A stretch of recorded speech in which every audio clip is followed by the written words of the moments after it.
Which space agency develops AI to analyse Mars samples. AI का क्या मतलब है? Artificial intelligence. आर्टिफिशियल इंटेलिजेंस, तो ये असल में बेसिकली क्या है? बेसिकली मशीन लर्निंग है। तो ये कहां इन्होंने किस लिए इसको मतलब डेवलप किया है? तो मार्स के सैंपल लेने के लिए। किसने किया है? नासा ने किया है। अब इस नासा के बारे में अक्सर एग्जाम के अंदर क्वेश्चन पूछता है कि नासा की फुल फॉर्म क्या है। तो नासा की फुल फॉर्म नेशनल एरोनॉटिक्स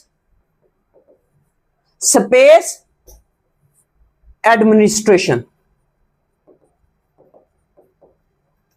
ये क्या है? ये इसकी फुल फॉर्म है। अब इसी नासा के बारे में फिर क्वेश्चन ये भी बनता है, ये कब बनाई गई थी? ये जुलाई 1958 में बनाई गई थी। अब क्वेश्चन यहां से ये भी बनता है कि इसका हेडक्वार्टर कहां है? इसका हेडक्वार्टर वाशिंगटन में है।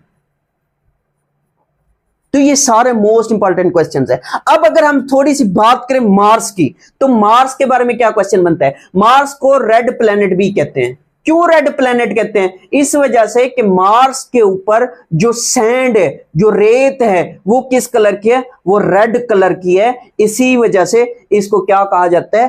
रेड प्लेनेट भी कहा जाता है। और फिर मार्स के मून्स कितने हैं? मून्स कहेगा या आपको क्या कहेगा? या आपको सैटेलाइट कहेगा। तो इसके कितने सैटेलाइट हैं? इसके कितने मून्स हैं? तो मार्स के 2 सैटेलाइट हैं या 2 मून्स हैं।